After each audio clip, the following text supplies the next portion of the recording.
আজকে চলে আসছি আমার পছন্দের একটি জায়গায়, যেখানে আসলে অনেক ভালো লাগে।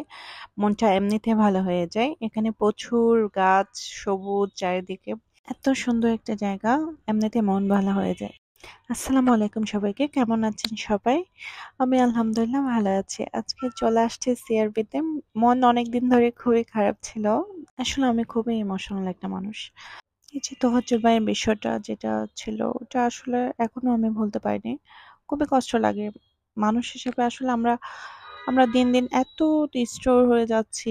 কয়েকদিন ধরে সত্যি বলতে খাবারটাও ঠিক মতো আমি খেতে পারিনি। আর আজকে চলে আসছি সিআরবিতে। অনেকদিন আসলে বের হওয়া হয়নি বাসা থেকে। এখানে অনেকগুলো ফুডকার্ট আছে। ফুচকা দেখলেই নিজেকে আর সামলানো সম্ভব হয় না। আর আমি যখন ফুচকাটা অর্ডার করি, তখন বলে দিই যে বেশি করে ঝাল দেওয়ার জন্য। এত জাল হয়, খুবই মজা লাগে আমার কাছে। পাশেই সি ফুডের স্টলে ছিল